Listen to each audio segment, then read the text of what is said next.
हमारे जानकारों को जोड़ना शुरू करते हैं। फंडामेंटल्स के लिए आज हम बात कर रहे हैं SMIFIS के शरद अवस्थी से। टेक्निकल कॉल्स के लिए प्रकाश काबा, मानस जायसवाल, शिल्पा रावत, राजेश सातपुते और राजेश पालविया हमारा साथ देंगे। आज नजर दरअसल 2:30 बजे SME IPOs पर भी जाएगी, जहां पर हमने देखा है एक बहुत बड़ी रफ्तार या फिर सैलाब सा आया हुआ है। कई सारे IPOs आए हैं, लेकिन यहां पर सख्ती बरती जाएगी और क्या तैयारी कर रहे हैं दरअसल रेगुलेटर्स, उस पर एक अपडेट आपके लिए लेकर आएंगे। 2:40 पर 4 का चौका सस्ता ऑप्शन शिल्पा से जानेंगे।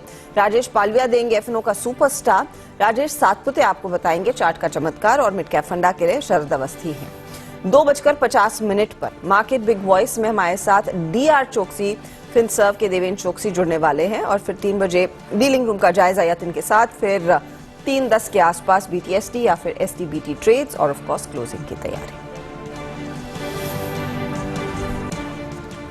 ओके, चलिए अब कॉल लेना शुरू करते हैं। मार्केट इस समय फिर से एक हल्की सी गिरावट, इनफैक्ट बड़ी गिरावट हायर लेवल से वापस 19,642 अब निफ्टी पर होगा। इसी तरीके चलता रहा तो वापस शायद डे लोग एक बार रिविजिट करें। गुड आफ्टरनून गाबा सर, बताइए इस वॉलेटिलिटी में ट्रेड क्या बन रहा है? Good afternoon to you. इस वॉलेटिलिटी में ट्रेड बनता है ऑन द लॉन्ग साइड और वो है दालमिया भारत 2339 पर ट्रेड कर रहा है। मेरे ख्याल से इसका बेस बना हुआ एक शॉर्ट कवरिंग अप मूव है। स्टॉप होगा 2300 का, पॉसिबल है कि 2400 देखने को मिल सकते हैं दालमिया भारत। 2400 की तरफ बढ़ता हुआ ये counter Dalmia Bharat buy side का ट्रेड 4% ऊपर। शिल्पा, आफ्टरनून आपका ट्रेड? मेरा रहेगा सेल में डॉक्टर रेड्डी मुझे यहाँ पे लगता है कि 5500 5510 के स्टॉप लॉस से आप फ्यूचर में भी सेल कर सकते हैं फॉर टारगेट्स ऑफ 5400। यहाँ पे वीकनेस काफी है और निफ्टी भी ऑन दी अपसाइड रेजिस्टेंस बार बार फेस ही कर रहा है, तो यहाँ पे मुझे लगता है डाउनसाइड टारगेट ज्यादा इजीली अचीवेबल होंगे, तो डॉक्टर रेड्डी पे सेल। डॉक्टर रेड्डी में सेल, शिल्पा जी की ट्रेड। मानस, गुड आफ्टरनून, आप क्या ट्रेड कर रहे हैं मानस? गुड आफ्टरनून अनुज जी। तो देखिए, टाटा कंज्यूमर में खरीदारी करने की राय रहेगी। हायर टॉप हायर बॉटम बन रहे हैं। 2 दिनों पहले करेक्शन के बाद 20 मूविंग एवरेज पे सपोर्ट लिया स्टॉक ने और अब फिर से एक फ्रेश ब्रेकआउट के लिए स्टॉक तैयार है, तो यहाँ पर खरीदारी करेंगे। स्टॉप लॉस 884 के रहेंगे, टारगेट 915 रुपए, 915 के टारगेट्स रहेंगे, दोनों ही कैश लेवल्स है। 900 वाला अक्टूबर मंथ का कॉल ऑप्शन जो कि 26 रुपए का चल रहा है, वहां पर आप खरीदारी कर सकते हैं। 21 रुपए का स्टॉप लॉस लगाइए और 37 रुपए के टारगेट्स। ओके, तो टाटा कंज्यूमर 915 के लिए बाई साइड का ट्रेड, आप 900 का कॉल भी ले सकते हैं। आज स्पेस में हमने देखा है कुछ इंटरेस्ट आया है। अच्छा, bye the way Nifty bank ऊपरी लेवल से अपने सारे गेन्स को गवाता हुआ और ICICI बैंक, HDFC सब में दबाव बढ़ता हुआ देखने को मिल रहा है। राजेश जी बताइए, तेजी या मंदी? Harshada ji, Anu ji, good afternoon and good afternoon everyone. Harshada ji, देखिए नजर मुझे लगता है कि यहाँ पे दोनों तरफ के मूव मिल रहे हैं, लेकिन जहां पे मुझे लगता है थोड़ा कॉन्ट्रा ट्रेड का सेटअप बन रहा है वो है एशियन पेंट। एशियन पेंट में अगर आप चार्ट देखें, डेली चार्ट, तो यहाँ पे एक रेंज ब्रेकआउट है, एक साइडवेज कंसोलिडेशन था जिसपे रेजिस्टेंस बनता था करीबन 3290 का, तो 3300 यहाँ पे कॉल राइटर खड़े थे, तो सामने जो एक्सपायरी है तो मेरे हिसाब से यहाँ पे कॉन्ट्रा ट्रेड का सेटअप बन गया है।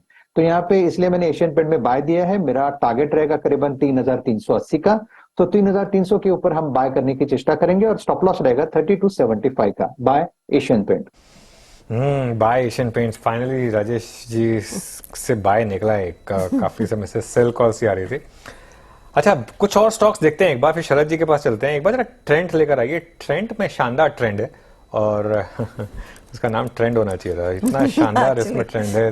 बिल्कुल लगातार 2.5% ऊपर, आज फिर 2120 पर। मेरे ख्याल से ये फ्रेश ऑल टाइम हाई होगा इसका। पॉलीकैब एक और स्टॉक जो ऑल टाइम हाई की ट्रेजेक्टरी में, 5236 इस समय पॉलीकैब। तो ये 2 स्टॉक्स हैं जहां पर अच्छा मोमेंटम आपको देखने को मिलेगा। शरद जी, गुड आफ्टरनून, बताइए आपकी ट्रेड क्या होगी? गुड आफ्टरनून जी। मुझे लगता है अपोलो हॉस्पिटल्स एक डिसेंट बेट है। हॉस्पिटल के पास करीब 10,200 बेड्स हैं। आने वाले समय में 2,000 एडिशनल बेड्स की एडिशन करने की योजना है। फार्मा वाला बिजनेस, जो फार्मेसी वाला बिजनेस है, वहां भी ग्रोथ ठीक ठाक है और कंपनी की एक्सपेंशन वहां पे भी ठीक ठाक चल रही है, तो हमें लगता है ग्रोथ रेट्स वगैरह वहां भी स्टेबल रहेंगे। सबसे बड़ी प्राइवेट हॉस्पिटल चेन है और ग्रेजुअली पोस्ट कोविड जैसे जैसे इम्प्रूवमेंट हॉस्पिटल्स में आ रहा है, उसका सबसे बड़ा फायदा अपोलो को होना चाहिए। आने वाले समय में हम ये उम्मीद कर रहे हैं कि बॉटम लाइन में कम से कम 30-35% जैसी CAGR आनी चाहिए। तो FY25 की EPS करीब 145-150 के आसपास आनी चाहिए। 40 का मल्टीपल आसानी से मिल जाना चाहिए इतनी बड़ी इकाई को 40% का CAGR क्लॉक इन करने से। तो हमें लगता है 5800 रुपए के लक्ष्य के हिसाब से अपोलो हॉस्पिटल एक काफी बढ़िया लॉन्ग टर्म बेट है। अपोलो हॉस्पिटल्स काफी बढ़िया लॉन्ग टर्म बेट। चलिए कॉल सारी पूरी हुई, वैसे मार्केट में ज्यादा ट्रेड्स हैं नहीं, तो कुछ इंपॉर्टेंट इश्यूज को फिर रिविजिट करते हैं। एक बार शिल्पा जी को दिखाइए स्क्रीन पर।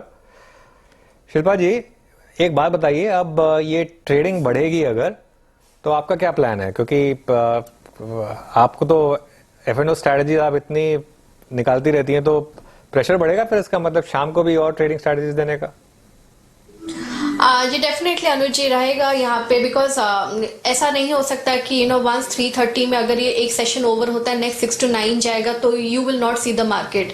ऑफ कोर्स हम सब मार्केट में ही रहेंगे, तो इसमें डेफिनेटली एक धीरे धीरे everybody will get use to this new timing. और यहाँ पे मुझे लगता है ये जो इवनिंग का स्कोप है इट इज समथिंग जो मोस्टली जो ऑफिस गोअर्स होते हैं उनके लिए ये शायद बहुत ही ल्यूक्रेटिव टाइम हो जाएगा फॉर ट्रेडिंग। तो मुझे लगता है एक नया सेगमेंट बहुत एक्टिव रहेगा जिसमें you will have a lot of scope. उसमें डेफिनेटली स्ट्रैटेजी ज्यादा रहेंगे, क्योंकि अगर पहले इंडेक्स में ही यहाँ पे प्ले चालू होगा तो सबसे पहले इंडेक्स पे ही फोकस करना पड़ेगा।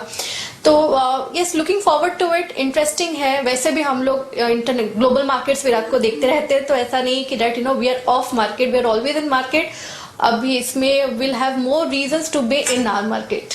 बिल्कुल, थोड़ा हेल्थ रीजंस वो इश्यूज भी आएंगे आज तक। वैसे मेरा कंसर्न जाना ही सबसे ज्यादा वही है अनुज, क्योंकि मैं जिम जाती हूँ 4:30-5 बजे, और अज्यूमिंग ये कैश मार्केट लंबा चल गया और हमें यहीं पे लटकना पड़ेगा तो हाँ नहीं तो अब असल में क्या है ना, इश्यू सारा का सारा हमारा फिर भी हम एक बार चलो सोच सकते हैं कि शिफ्ट बेस्ड सिस्टम कर लेंगे। मान लीजिए जो सुबह आ रहा है वो दोपहर को 3-3:30 तक निकल जाए, जिसको 5 बजे तक क्लोजिंग करना। अब हमारा कमाई का अड्डा ऑब्वियसली अगर 5 बजे तक कैश एक्सटेंड हो गया तो वो 2 बजे की बजाय अब हम ऑब्वियसली हमको 4 बजे शुरू 3:30 बजे शुरू करना पड़ेगा मान लीजिए। तो ऑब्वियसली हमको उस हिसाब से फिर प्लानिंग करनी पड़ेगी। लेकिन जो मार्केट पार्टिसिपेंट्स है, अब जैसे शिल्पा जी ने कहा अब आपने ट्रेड ले ली, अब आप ये थोड़ा कह सकते हैं मैं तो अपनी ट्रेड अगले दिन ही देखूंगी। अरे वो तो ट्रेड चल रही है आपकी, वो पता चला कि 2 घंटे बाद वो स्टॉप लॉस ट्रिगर हो गया, तो फिर वो तो आपको मार्केट में रहना पड़ेगा। तो क्या करेंगे आप? तो ऑब्वियसली और जो मार्केट में है वो तो है, उसको तो मार्केट में रहना पड़ेगा, कोई ऑप्शन है नहीं। मैं आपको एक एग्जांपल देता हूँ। ये एक बार मैं अपने कुछ दोस्तों के साथ गोवा में गया था, डेल्टन गया था। तो हमारा प्लान ये था कि गए थे हम, उस समय मैं हेल्थ पे अपना बिल्कुल ध्यान नहीं देता, तब की बात है। तो हम गए थे करीब 6 बजे शाम को। प्लान ये था कि जाएंगे थोड़ा वहां पे वो प्ले करेंगे और डिनर करके वापस आ जाएंगे, मतलब खाना खा के वापस आ जाएंगे। खाना खा के वापस आए हम, लेकिन अगले दिन का नाश्ता उसने आपको बेसिकली सक कर लिया ना, सक कर लिया। वो विशियस सर्कल है, वो विशियस सर्कल, वो सक कर लेगा। ये मार्केट जो है ना, ये जो जिस तरीके का इस समय ट्रेडिंग कल्ट है इंडिया में, वो सक कर लेगा आपको, वो छोड़ेगा नहीं आपको। और वो आपको, और मैं हेल्थ रीजन से इसलिए नहीं कर रहा हूँ क्योंकि आप स्क्रीन पर भी रहेंगे उतना, आप अगर मोबाइल पे, आजकल तो हर कोई मोबाइल ऐप पे ट्रेडिंग कर रहा है, आप मोबाइल ऐप पे उतना रहेंगे, आप ये सब रहेंगे। आप वो मतलब थोड़ा सा मुझे लग रहा है कि उस कहीं ना कहीं बैलेंस बिठाना पड़ेगा। लेकिन ये आ रहा है, ये रियलिटी है, इसको आप जितना जल्दी मान लें कि आ रहा है उतना आपके लिए बेटर रहेगा। आना तो है, बस अब मैं ये होप करूंगा कि थोड़ा सा कैश को ना बढ़ाएं। कैश हो ही रहने दें, कैश को बढ़ाने की कोई जरूरत नहीं है, क्योंकि जितना कैश मार्केट में ट्रेडिंग वगैरह होती है, कैश तो वैसे ही लोगों को इन्वेस्टमेंट के लिए यूज करना होता है ना। वो तो आप कभी भी कर लो, उससे क्या फर्क पड़ता है कि 3:30 तक है या 5 बजे तक है। एक और चीज की मुझे दिक्कत लग रही है यहाँ पर, ऑप्शंस आप कैसे करेंगे सेकंड सेशन? 6 से 9 का जो मामला है ऑप्शंस का, सपोज करिए निफ्टी के ऑप्शंस ट्रेड कर रहे हैं 6 से 9, एक्सपायरी वाले दिन क्या करेंगे आप? वो एक्सपायरी 3:30 पे हो जाएगी या क्या होगा? मतलब 9 बजे होगी। हाँ, और अगर इवन स्टॉक्स में भी उस हिसाब से क्या होगा? नॉर्मल डे पे तो ठीक है। शिल्पा जी क्या होगा अगर ऐसे में ऑप्शन भी ट्रेड कर रहे हैं तो एक्सपायरी, क्योंकि एक्सपायरी तो मेरे ख्याल से ऑप्शन तो जो एडजस्ट होते हैं वो स्पॉट के हिसाब से होते हैं ना? जी, तो मुझे लगता है यहाँ पे जैसे ना I was reading few articles कि वहाँ पे अभी तक एक्सपायरी का टाइम शायद इमीडिएट बेसिस में वो लोग चेंज नहीं कर रहे हैं. इट माइट स्टे एट 3:30, तो ठीक है, बिकॉज जैसे हम लोग अभी कर रहे हैं वैसे विल स्टे यूज टू. लेकिन अगर वो बढ़ता है, लेट्स से 5 बजे तक है, बिकॉज स्पॉट के हिसाब से हम लोग मूव करेंगे, या फिर 9 बजे होता है, तो उसमें शायद थोड़ा डायनामिक्स तो डेफिनेटली चेंज होगा. So let's see how it works. ना होगा कि कितना ट्रेडिंग वॉल्यूम उधर शिफ्ट होता हुआ दिखाई देगा अनुज, क्योंकि आप यूएस में जो आफ्टर मार्केट आर ट्रेडिंग होती है उसमें अगर कोई बड़ी दिग्गज कंपनियों के नतीजे आए तो स्पाइक आ जाता है और उसके बाद अगले दिन उसको उस ट्रेड को शायद आप कंटिन्यू करते हैं. और हमने अमेजॉन के साथ देखा है, मेटा एक्सेट्रा के साथ देखा है. तो अर्निंग्स पर्सपेक्टिव से स्पेशली जो पोस्ट मार्केट आर कंपनियां नतीजे निकाल रही थी वहां पर आपको रिएक्ट करने का शायद एक मौका मिले कि टीसीएस के नतीजे 5 बजे आए. आई डोंट थिंक वो अब 9 बजे के बाद नतीजे पेश करने वाले हैं. 5 बजे के बाद आए तो आपको शायद एक मौका मिलेगा. आई थिंक वहां पर आप तालमेल बिठाएंगे, पर वो बहुत स्पेसिफिक पीरियड्स में मेरे ख्याल में वॉल्यूम देखने को मिलेगा. ऑर्डिनरी डे जहां पर वैसे भी हम स्टॉक्स न्यूज निकालने के लिए इतनी मेहनत करते, पसीने छूट जाते, उस दिन आप क्या करोगे? आज तो ठीक है आपके पास न्यूज थी, वरना बाकी दिन में न्यूज नहीं होती, फिर भी ट्रेडिंग वॉल्यूम तो बहुत जबरदस्त होता है. देखिए क्या होता है मार्केट में, मैं बताता हूँ आपको. मार्केट में सुबह सुबह 9:15 बजे से लेके 10:30 बजे तक मैक्सिमम वॉल्यूम होता है. करेक्ट. 10:30 बजे तक. फिर 10:30 से 11 बजे तक वॉल्यूम धीरे धीरे पीटर आउट करना शुरू होता है. 11 बजे से लेके 2 बजे तक का जो पीरियड है मार्केट में उसको बोला जाता है लूजिंग आवर. क्योंकि उस दौरान अगर आप कोई ट्रेड ले लेंगे ना, मोर ऑफन द नॉट आप लॉस ही करेंगे. क्योंकि होगा क्या, उस समय आप कोई भी ट्रेड लेंगे तो उसके बाद फॉलो थ्रू नहीं आएगा उसमें, अनलेस कोई न्यूज हो उसमें. उसके बाद वॉल्यूम फिर पिकअप होते हैं 2 बजे के बाद, 2 से 2:30, और 2:30 से 3:30 फिर वापस वॉल्यूम पिक होते हैं. 2:30 से 3:30 ऑलमोस्ट उस लेवल पे वॉल्यूम पहुंच जाते हैं जो सुबह होते हैं. उस लेवल तक तो कभी नहीं पहुंचते, ऑलमोस्ट उस लेवल तक पहुंच जाते हैं. तो अगर आपने टाइम बढ़ा दिया तो अब इसमें 2 चीजें हैं. एक तो आप इवनिंग सेशन अलग से कर रहे हैं, वो उसमें बाद में आता हूं. एक है कि आपने मॉर्निंग सेशन का टाइम बढ़ा के 5 बजे तक कर दिया. अगर ऐसा हो गया तो जो 2:30 बजे से 3:30 वाला वॉल्यूम है वो शिफ्ट हो जाएगा 4 से 5.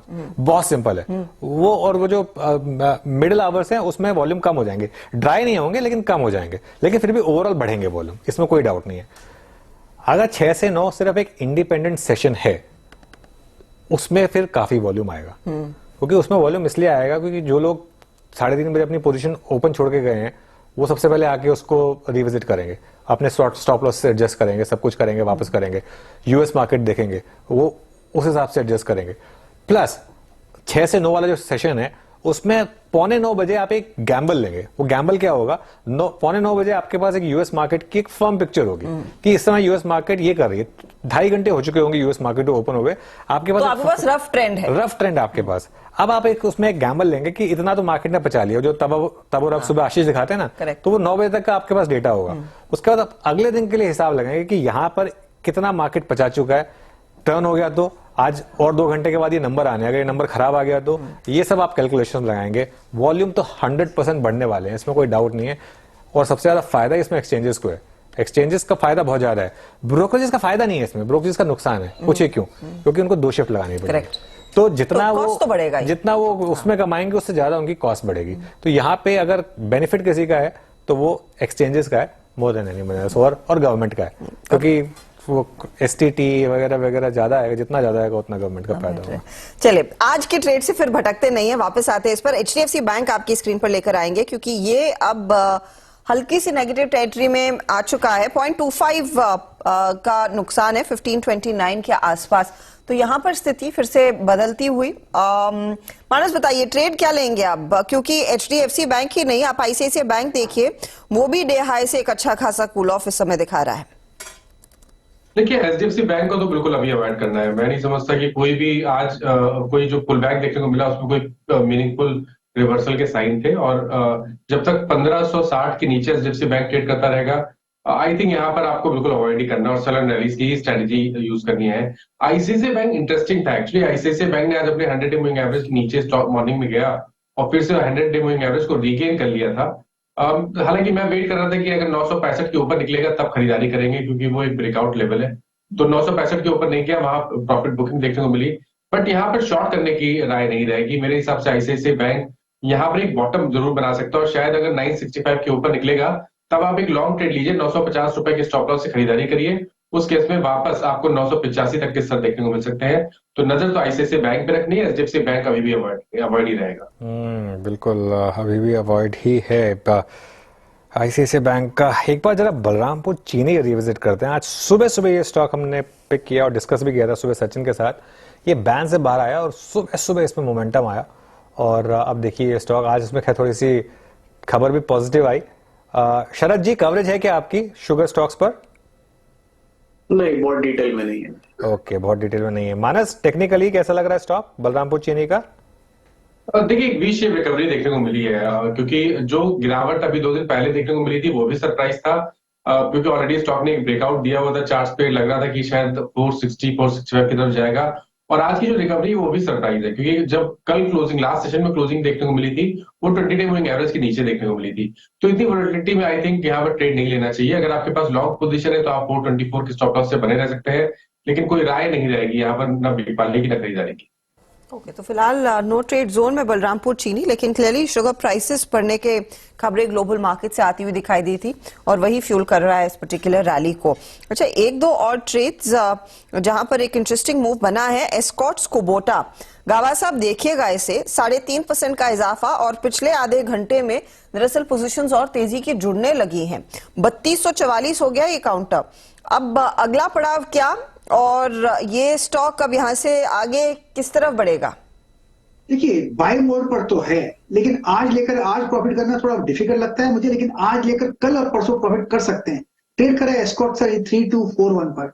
नेक्स्ट लॉजिकल टेक्निकल टारगेट 3400 के, मेरे ख्याल से वहां तक जाएगा, उसे 2-3 दिन लग सकते हैं। स्टॉप थोड़ा डीप चाहिए 3150 का, क्वांटिटी कम कर सकते हैं, लेकिन इसमें तेजी है क्योंकि करीब 4 हफ्ते का एक साइडवेज कंसोलिडेशन मिला और उसके बाद अपमूव मिला है, तो इसमें तो मूव थोड़ा ज्यादा ही है। यस, 3400 पॉसिबल है एस्कॉर्ट्स का बोला।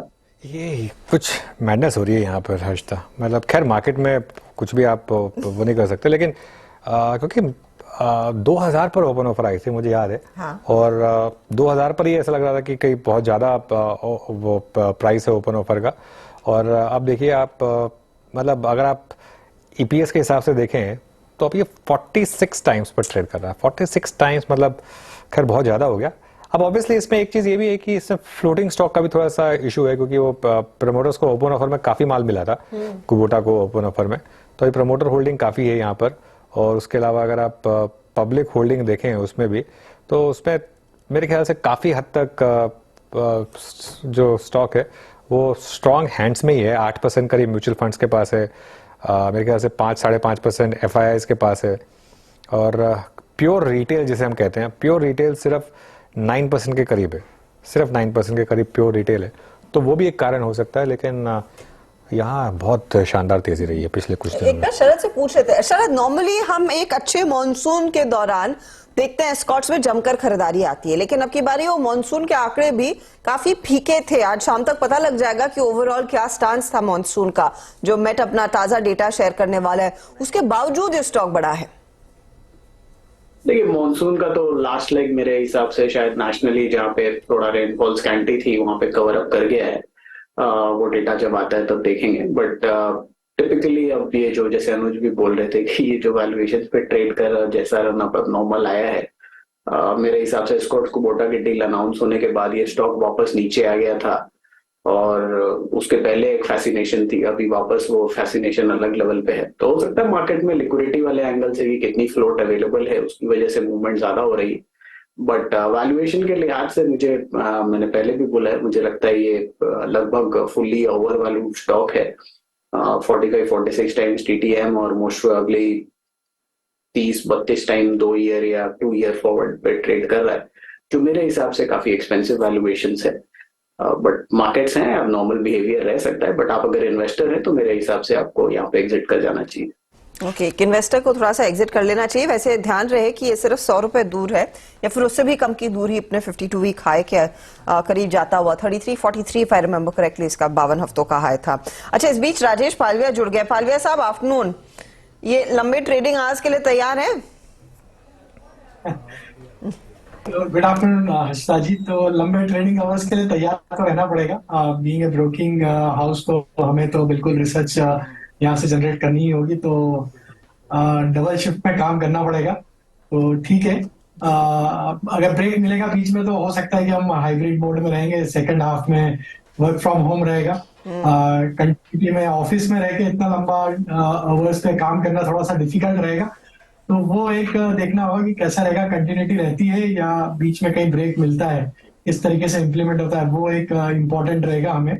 Otherwise yes, we are ready for second shift of work also. आपको कहा जाएगा 3:30 बजे मार्केट बंद हो गया, आप जाइए 6 बजे अपना घर से टर्मिनल ऑन कर लीजिए। उसके अतिरिक्त तो अब मुझे नहीं लगता कोई ब्रेक आपको मिलने वाली है, और देखते हैं विल सी कैसे उससे जूझना है। अच्छा, आज के लिए क्या ट्रेड बन रहा है, तेजी या मंदी, क्या कर रहे हैं?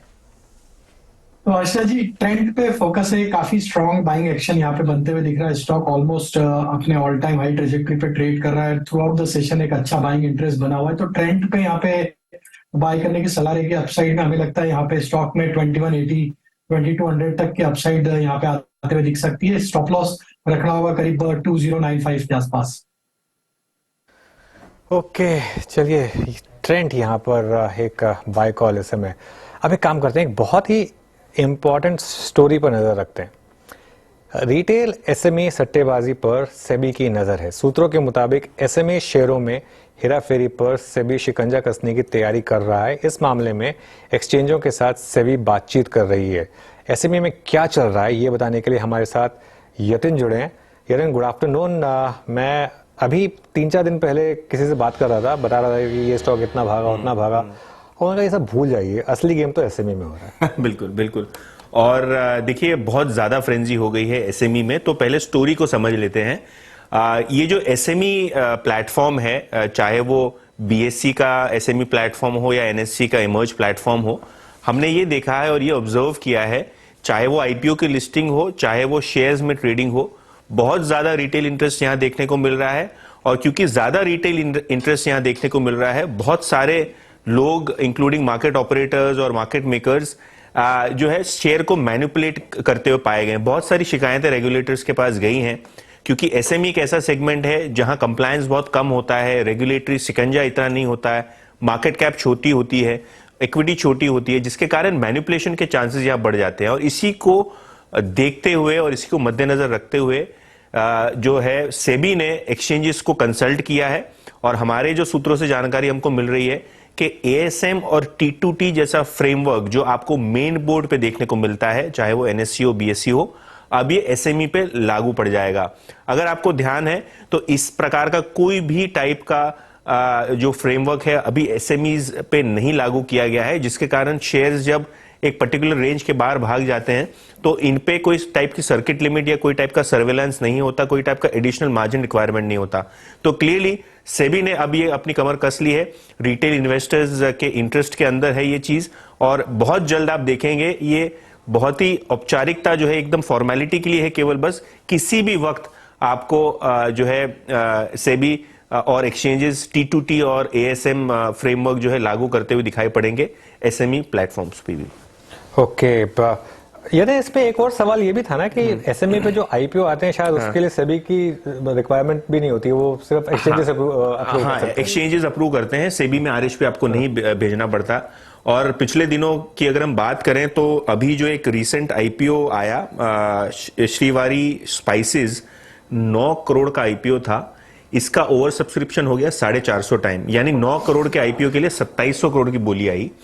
और कंसर्निंग बात यह है कि जो एसएमई इंडेक्स है आपका, ये ईयर टू डेट भागा हुआ है 71%, 71% एनएससी इमर्ज इंडेक्स का रिटर्न है। और एनएससी स्मॉल कैप और एनएससी मिड कैप का अगर आप रिटर्न इंडेक्स देख लें तो 28% है year to date. So you know double से भी ज्यादा रिटर्न आपको एसएमईज में आता हुआ दिखाई पड़ रहा है। और अगर आप रीसेंट लिस्टिंग देखिए, मेसन वाल्स 110% ऊपर लिस्ट हुआ, कान पैकेजिंग 85% ऊपर लिस्ट हुआ, बेसिलिक फ्लाई स्टूडियो ये 3 गुना हुआ, लिस्टिंग वाले दिन 3 गुना हुआ, 222% का रिटर्न आपको लिस्टिंग देखो मिला। और अगर आप एनएससी के इमर्ज एसएमई गेनर्स की बात करें ईयर टू डेट, तो बॉम्बे मैट्रिक्स करके कंपनी है 1300% रिटर्न। ईयर टू डेट बोल रहा हूं मैं, ये 1 साल का रिटर्न नहीं है, पिछले 6-8 महीने का रिटर्न है ये। सालासर एक्सटीरियर 600% ऊपर, गोल्ड स्टार पावर 500% ऊपर, ग्लोब इंटरनेशनल 550% ऊपर, माइंड पूल टेक्नोलॉजी 325% ऊपर। अब हम ये नहीं कह रहे कि हर कोई स्टॉक मैनिपुलेटेड है, लेकिन प्राइमा फेसी तो यही दिख रहा है कि ज्यादातर जो स्टॉक्स यहां भागे हुए हैं बिना कोई फंडामेंटल रीजन के, बिना कोई अर्निंग्स ग्रोथ के और हाई मैनिपुलेशन और रिटेल एक्टिविटी के चलते यहां आपको ऐसा माहौल देखने को मिला है। और क्लियरली सेबी को लगता है अभी कि इस प्रकार का मैनिपुलेशन या इस प्रकार का स्टॉक प्राइस मूव रिटेल के लिए हानिकारक है और इसीलिए यहाँ T2T और ASM फ्रेमवर्क का आना बहुत जरूरी है। बिल्कुल, T2T और ASM फ्रेमवर्क का आना शायद यहाँ पर जरूरी है। और अगेन मतलब खैर पुष्टि करना तो टफ होता है कई बार, लेकिन कई SME IPOs में मर्चेंट बैंकर्स की फीस बहुत हाई होती है। नॉर्मली मर्चेंट बैंकर्स की फीस पॉइंट समथिंग में होती है। SME के केस में मैंने सुना है कई बार 25% तक फीस होती है। बिल्कुल, मतलब बैंकर की फीस होती है, मतलब जितना आप रेज कर रहे हो उसका 25% बैंकर ले रहा है। तो मतलब कहीं ना कहीं तो कुछ ना कुछ गड़बड़ है। और ये जब एक सिस्टम एब्यूज होने लगे ना, तो वहां पर फिर अति हो जाती है जब, तो फिर कोई ना कोई फिर उसका सोल्यूशन आता है। तो है अनुज, इस हफ्ते आप देखिए 13 SME इश्यूज आएंगे। 4000 करोड़ सिर्फ SME IPO के हैं। पिछले हफ्ते 3 मेन बोर्ड के लिए थी, वो 2200 करोड़ 3 कंपनियां उठा रही थी। 13 कंपनीज यहाँ पर आ रही जो 4000 करोड़ का। और वही अगर उतना सब्सक्रिप्शन आ गया उसमें जितने बता रहे हैं बाकी सबके हिसाब से, तो काहे का SME फिर ये मतलब इतना इस तरीके का अगर वो आ रहा है तो। और उनमें से कुछ खैर धीरे धीरे फिर अपने आप को ट्रांसफर कर लेती है, मेन बोर्ड में आ जाती है वो, तो वो भी होता है। खैर एक एग्जांपल था EKI आई थिंक 2 साल पहले तब SME पे आया था, उसके बाद बहुत बड़ा गेनर बना वो और आई थिंक मेन बोर्ड पर भी शिफ्ट हुआ। खैर एनीवे, यतिन बहुत बहुत शुक्रिया इस जानकारी के लिए। शरद जी, आपने पढ़ा है कोई रिसेंट SME का IPO जो आपको लगा हो कि यार ये बहुत ज्यादा कुछ अजीब लग रहा है? नहीं, मैं टिपिकली डिटेल में तो ट्रैक नहीं करता, बट हाँ जो फ्रीक्वेंसी आ रही है और जो ओवर सब्सक्रिप्शन लेवल्स कुछ इश्यूज में आ रहे हैं, जैसे ये इशू का बात कर रहे थे कि लगभग कितना 2009 करोड़ के इशू में 2500 करोड़ की डिमांड आ गई, ये थोड़ा नॉर्मल है। मैं शायद कुछ वक्त पहले कोई व्हाट्सएप फॉरवर्ड ही था, किसी इशू में 7-8 हजार करोड़ रुपए की डिमांड आ गई थी। तो मुझे लग रहा है रियली ये थोड़ा नॉर्मल है कि इतने छोटे इशूज में इतनी बड़ी डिमांड कहाँ से आ रही है और क्यों आ रही है। तो बिल्कुल रेगुलेटर्स को इस पर ध्यान देना चाहिए। और जो स्पीड में ये हो रहा है वो काफी एबनॉर्मल है। एक टाइम पे कैलकाटा बेस्ड लिस्टेड कंपनीज में भी कुछ ऐसा होता था, एबनॉर्मल प्राइस मूवमेंट, फिर उसके बाद उसको कव किया गया। तो मुझे लगता है SMEs में भी ठीक ठाक साइज हो गया है। जो मेन बोर्ड में ग्रेजुएट होती हैं वो तो एक काफी अच्छी बात है, बट अगर क्वालिटी इश्यूज नहीं है तो उस पर सर्टेनली रेगुलेटर को टाइट लिस्ट करनी चाहिए। थोड़ी सी यहाँ पर कमर कसती हुई रेगुलेटर्स दिखाई देंगे और शिकंजा कसेगा। होपफुली थोड़ा सा सेम्बलेंस आएगा इस पूरे केओस में। अच्छा, इस बीच वॉलेटिलिटी का मूव देखिए। निफ्टी बैंक फिर 126 127 पॉइंट, अब 130 पॉइंट ऊपर आ गया, तो भयंकर वॉलेटिलिटी यहाँ पर बढ़ती हुई। इंडसइंड बैंक में देख रही हूँ बात करते करते आधे % तक का स्पाइक इसमें आता हुआ दिखाई दिया है। HDFC बैंक में 3-4 रुपए तक की बढ़त देखने को मिल रही है।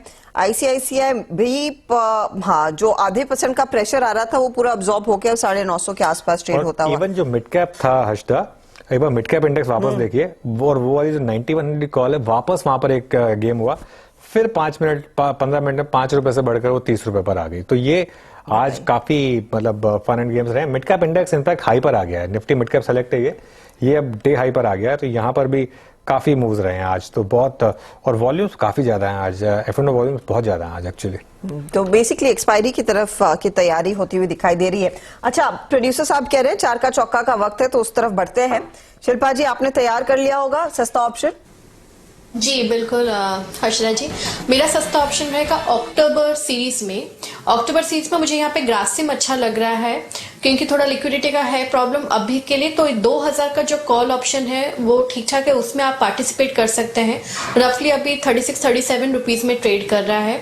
स्टॉप लॉस 25 का मेंटेन कीजिए, टारगेट्स ऑफ 49, देन 62 एंड 75। यहाँ से ग्रासिम मुझे लगता है 2100 तक को भी अप्रोच कर रहा है।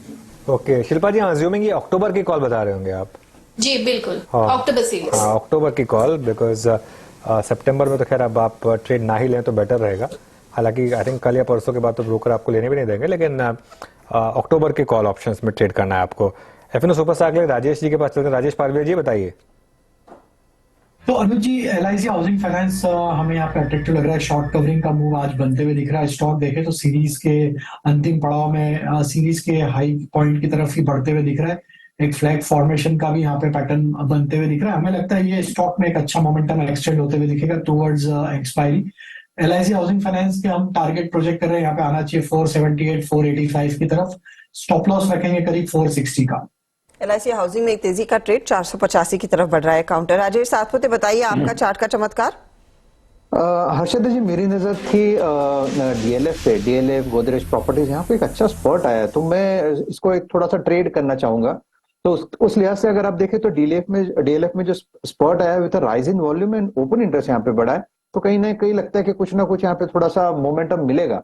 सो 523 524 ये करंट प्राइस है, हम बाय करेंगे। स्टॉप लॉस भी छोटा रखेंगे 517 का, और इसका जो टारगेट होना चाहिए अकॉर्डिंग टू स्विंग ट्रेड वो रहेगा 535 टू 540।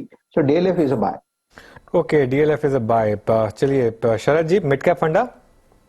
हाँ जी, हमारा आज का मिड कैप फंडा होगा भारत डायनामिक्स लिमिटेड। स्टॉक ने ऊपर से थोड़ी बहुत करेक्शन ऑलरेडी देख ली है। Company missiles launchers, ground equipments, surface to air missiles, long run, mid range, torpedoes, anti torpedoes और एयरक्राफ्ट डाइवर्जन्स, ये सारी प्रोडक्ट्स बनाती है। अगले 3-4 सालों में 5 सालों तक लगातार नए प्रोडक्ट्स जो DRDO के संग डेवलप कर रहे हैं उनका फायदा इनको मिलते रहना चाहिए। और पूरी पाइपलाइन है, लगभग 27-28 तक हर साल आपको नए प्रोडक्ट्स ऐड होते दिखेंगे जहां से DRDO से मंजूरी मिलती है। तो हमारा ये मानना है कि ग्रोथ रेट्स काफी स्ट्रांग रहेंगे। ऑर्डर बुक्स के टर्म्स में अगर आप देखें तो 20,500 करोड़ के आसपास की ऑर्डर बैकलॉग है। कंपनी की सालाना सेल्स अभी 2,500-3,000 करोड़ है। तो काफी बड़ा कंफर्ट है बड़ी ऑर्डर बैकलॉग से, और फर्दर एडिशंस इसमें होते रहने चाहिए आने वाले समय में।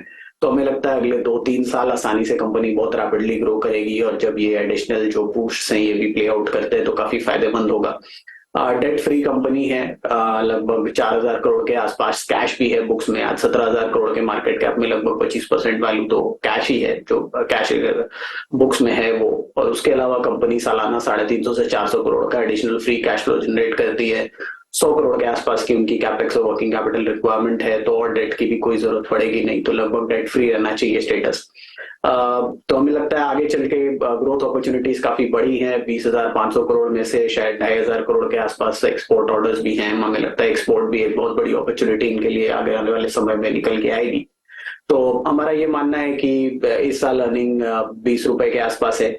अगले साल हम ये उम्मीद कर रहे हैं कि अर्निंग्स 30 रुपए के आसपास आएगी, उसके अगले साल लगभग 45 रुपए के आसपास आएगी। तो लगभग 40 से 50% की ग्रोथ कंपनी क्लॉक इन करेगी, और 45 पे मुझे लगता है आसानी से 30 से 40 का मल्टीपल कंपनी को मिल जाना चाहिए जिस तरीके की ग्रोथ ट्रेजेक्ट्री है। तो 1,350 रुपए के लक्ष्य के हिसाब से Bharat dynamics. Okay, Bharat dynamics ये आपको बाय करना है। योगी शरद अवस्थी की पिक। गोल्ड मेडल जीता इंडिया ने एशियन गेम्स में, श्रीलंका को 19 रन से हराया विमेंस फाइनल, और ये 116 रन इंडिया ने बनाए थे, 97 रन पर ही रोक दिया श्रीलंका को। तो ये एक गोल्ड मेडल, और स्मृति मंधाना ने और जेमिमा रॉड्रिक्स दोनों ने अच्छी बैटिंग की थी, तो ये गोल्ड मेडल इंडिया के लिए। चलिए चारों के चारों ट्रेड्स रिकैप करते हैं अब आपके लिए। सबसे पहले सस्ता ऑप्शन, शिल्पा जी ने 2000 की कॉल ली ग्रासिम की, अक्टूबर मंथ की 2000 की कॉल, यहाँ पर 49, 62 और 75 के टारगेट, 25 रुपए का स्टॉप लॉस। राजेश पालवे जी ने LIC हाउसिंग FNO सुपरस्टार के लिए चूज किया, टारगेट और स्टॉप लॉस आपके स्क्रीन पर। DLF है राजेश सतपुते की पिक, चार्ट का चमत्कार में 517 का स्टॉप, 535 और 540 के टारगेट। और भारत डायनामिक्स ये पिक है अब इस समय शरद अवस्थी जी की। मार्केट में इस समय काफी इंटरेस्टिंग डायकॉटमी, निफ्टी थोड़ा सा स्ट्रगल कर रहा है, लेकिन मिड कैप में शानदार तेजी।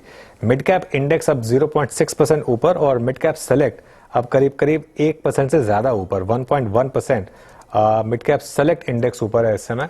और ये खैर एक्सपायरी वाला मामला है यहाँ पर। शिल्पा जी, फिन निफ्टी की तरह यहाँ पर भी आप स्ट्रेटजीज अब देना शुरू किया आपने, या अभी यहाँ पर नहीं? नहीं, अभी तक यहाँ पे नहीं चालू किया। It's not that tradable right now. May be in a few more series, 1-2 series में शायद इसमें भी एकदम वो हो जाएगा, जैसे फिन निफ्टी में एकदम एक फ्लो के साथ यहाँ पे लोग अब एक्सपायरी देख रहे हैं। तो मुझे लगता है सून यहाँ पे भी वैसा ही आपको टेक्सचर दिखेगा। तो धीरे धीरे करके शायद वॉल्यूम पिकअप देखने को मिलेगा, लेकिन हाँ आतिशबाजी तो हो रही है क्योंकि 245 अंकों का इजाफा मिड कैप इंडेक्स में। अच्छा, मिड कैप की हम बात करें तो मिड कैप सीमेंट कंपनियों पर एक तो गाबा साहब ने दालमिया भारत पर एक व्यू दिया था। राजेश पालविया, ये रैमको सीमेंट, जेके लक्ष्मी, इनमें से कुछ आपको पसंद है क्या? सीमेंट स्टॉक्स में कुछ पिक किया आपने? हर्षदा जी, रैमको सीमेंट को यहाँ पे देखा जा सकता है। ये स्टॉक में एक अच्छा मोमेंटम बना और स्टॉक में ऑलमोस्ट आज का जो मूव बना है लास्ट 4 दिन की गिरावट को आज स्टॉक ने रिवर्स करते हुए दिख रहा है। स्टॉक कंफर्टेबली अब अपने नियर टर्म सेटअप के हिसाब से मूविंग एवरेजेस के ऊपर सस्टेन कर रहा है। यहाँ पे हमें लगता है मोमेंटम एक्सटेंड होते हुए दिख सकता है, तो रैमको सीमेंट पे बाय करने की सलाह है। हमें लग रहा है यहाँ से 925 930 की तरफ ये स्टॉक मूव होते हुए दिखेगा। स्टॉप लॉस करंट लेवल से जो अब रखना होंगे वो करीब होंगे 888 के आसपास। ओके, तो 888 का स्टॉप लॉस, लेकिन 925 की तरफ बढ़ता हुआ रैमको सीमेंट यहाँ पर एक मौका खरीदारी का बन रहा है। फायदे बाजार में कुछ और इंटरेस्टिंग ट्रेड्स देखने को मिल रहे हैं और एक स्टॉक जिसकी हम चर्चा आपको याद होगा कर चुके हैं पिछले हफ्ते, वैसे एमसीएक्स में आज फिर अच्छा खासा रुझान, तेजी का 6-6.5% तक का इजाफा, ओपन इंटरेस्ट ट्रेडिशन 1.5% तक का ही है। लेकिन शरद, अब क्या मौका आपने भी ढूंढा है एमसीएक्स में तेजी करने का? अब कंपनी ने खुद कह दिया है कि अगले महीने से उस नए प्लेटफॉर्म पर ये शिफ्ट करेंगे। टेस्टिंग अच्छे से हो चुकी है, अब होपफुली वो हो जाए, लेकिन 1900 के आसपास क्या एक बाय है?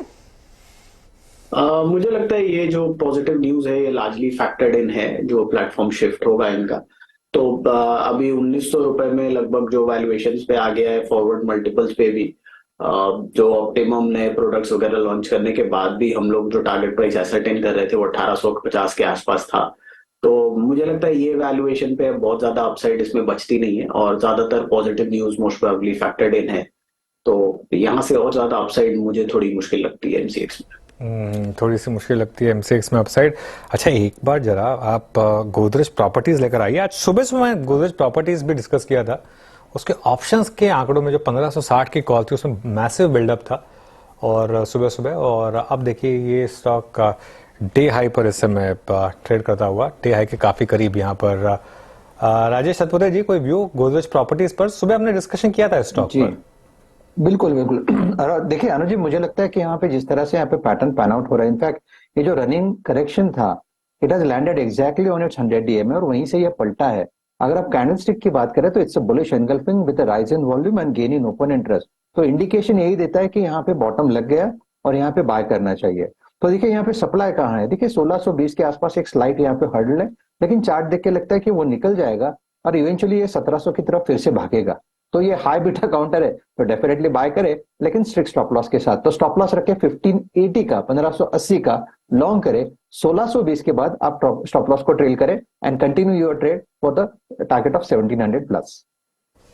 ओके, तो गोदरेज प्रॉपर्टीज, ये इनफैक्ट दिल्ली की इनकी जो प्रॉपर्टी है उसके लिए काफी पॉजिटिव अपडेट्स आज सुबह में आए थे, उसके बाद से इस स्टॉक में अच्छी खासी रफ्तार बनती हुई दिखाई दी। अच्छा, आईआरसीटीसी, रेल टेल, ये दूसरे काउंटर्स हैं जो फिर से जोर पकड़ रहे हैं। रेलवे कंपनियों में 52 हफ्तों के हाईज अच्छे खासे देखे और उसके बाद हल्का सा करेक्शन आया, फिर इनकी चाल मजबूत होती हुई। आईआरसीटीसी पर राजेश सातपुते, टेक्निकल चेक पहले एक बार दीजिएगा। 691 पर आ चुका है स्टॉक। अर्षदा जी, मुझे लगता है आईआरसीटीसी में शॉर्ट कवरिंग हो रही है, डेटा भी वही पॉइंट आउट कर रहा है। अगर आप हाल फिलहाल का ट्रेंड देखें तो 750 760 का हाई था, वहां से ये वन वे करेक्ट हुआ अपने 50 DMA तक, जो करीबन 660 का था। और आज का अगर आप कैंडलस्टिक देखें या ओवरऑल स्ट्रक्चर देखें, मुझे लगता है कि यहाँ पे 680 का भी नया बेस बनेगा और सामने ये जाएगा कम से कम 720 725 तक। तो it is still a buy. आपका स्टॉप लॉस होगा 680 का सपोर्ट ध्यान में रखते हुए, नया स्टॉप लॉस होगा 670 का, तो it's a buy. Okay, HDFC bank, एक बार उसका चार्ट लेकर आइए इंट्राडे में फिर से। और आज थोड़ी सी शॉर्ट कवरिंग हुई है HDFC बैंक में, लोअर लेवल से स्टॉक थोड़ा इंप्रूव करता हुआ, अच्छा मोमेंटम यहाँ पर इस समय स्टॉक में। शाम मेटालिक्स पर एक न्यूज़ आई है इस समय, लिथियम आयन सेल के लिए वो एल्यूमिनियम फॉइल बनाएंगे, तो ये स्टॉक करीब करीब 1% ऊपर इस समय। उसके अलावा आज कहाँ पर मोमेंटम है? अच्छा, एक एस्ट्रल लेकर आइए। एस्ट्रल सुबह वीक था लेकिन अब थोड़ा सा घुमा ये स्टॉक और अब डे हाई पर। शिल्पा जी, कोई व्यू एस्ट्रल पर? जी बिल्कुल, एस्ट्रल एक सपोर्ट है 1800 जोन्स पे, जहां पे अगर ये सस्टेन करता है, होल्ड करता है, तो आपको 1940 से 2000 के बीच में आपको एक टारगेट आते हुए मिलेगा, बट कंडीशन है कि 1800 इट हैज टू होल्ड। एस्ट्रो में अभी थोड़ा स्ट्रेंथ आपको दिख रहा है, लेकिन इतना मतलब अग्रेसिव कॉल राइटिंग यहाँ पे या हम लोग पुट राइटिंग कहीं पे भी ऐसा नहीं बोल सकते जिसमें it's forming a very strong long built up. Rollovers are also very minuscule, तो इतना कुछ नहीं है, लेकिन क्योंकि एक पुल बैक ट्रेड है 1800 से, तो आप उसी को स्टॉप लॉस लगा के एक ट्रेड ले सकते हैं फॉर 1940 टू 2000। ओके, तो ये फिलहाल एस्ट्रल के लिए एक अपॉर्चुनिटी तेजी की। इनफैक्ट मार्केट में मिड कैप स्टॉक्स कई सारे हैं जो आउट परफॉर्म कर रहे हैं। निफ्टी पॉजिटिव टेरिटरी में इस समय 19682 पर 164 अंकों का इजाफा निफ्टी बैंक में, और 300 पॉइंट की बढ़त की तरफ तेजी से भाग रहा है आपका मिड कैप इंडेक्स भी। मिड कैप सेलेक्ट हर्षदा अब 1.25% ऊपर हो गया। बताइए। लेकिन ये सबका सब ना मुझे लग रहा है आज एक्सपायरी रिलेटेड भी है, ठीक है, और कल एक और एक्सपायरी है इसकी फिन सर्विसेज की, और वेंसडे को फिर आपका वेंसडे को बैंक निफ्टी, थर्सडे को निफ्टी, और फ्राइडे को फिर मिड कैप। नहीं, फ्राइडे को फिर मिड कैप, फ्राइडे को फिर मिड कैप, क्योंकि अगला मंडे छुट्टी है, तो फ्राइडे को फिर मिड कैप। तो इस हफ्ते एनएससी की लिटरली 5 दिन एक्सपायरी है। फ्राइडे को सेंसेक्स भी होता है वैसे, लेकिन इस हफ्ते एनएससी के 5 दिन एक्सपायरी है। तो ये फिलहाल वक्त हो रहा है एक ब्रेक का। ब्रेक के बाद देवेंद्र चोकसी को जोड़ेंगे, उनसे डिटेल में बातचीत होगी कि इस समय आपकी क्या अप्रोच होनी चाहिए मार्केट में। आप बने रहे सीएनबीसी आवाज के साथ।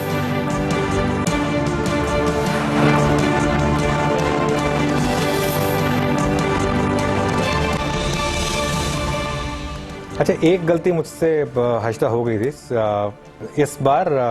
एक्सपायरी जो है निफ्टी बैंक की, वो वेंसडे को नहीं है, वो थर्सडे को ही है, क्योंकि मंथली है, तो मंथली का कॉन्सेप्ट सेम रहने वाला है। तो अब आप एक काम करिए, अब आप एक प्रिंट आउट लगा लीजिए करिए महीने के शुरू में, रोज की किस दिन एक्सपायरी हुई, छुट्टी आ रही है तो उससे भी शिफ्ट होगा, मंथली थर्सडे को ही रहेगी, वीकली वेंसडे को आ रही है, तो एक प्रिंट आउट लगा के रखिएगा कि कौन कौन सी एक्सपायरी कब है उस चीज का, ताकि आपको ध्यान रहे। खैर, अब एक काम करते हैं, बिग मार्केट वॉइसेस में आज हमारे साथ डीआर चोकसी फिनसर्व के देवेंद्र चोकसी जुड़ गए। देवेंद्र भाई, गुड आफ्टरनून। सबसे पहले शुरुआत करते हैं एक उस फैक्टर से जिसने मार्केट के ऊपर काफी सेलिंग प्रेशर डाला पिछले पूरे हफ्ते, एचडीएफसी बैंक।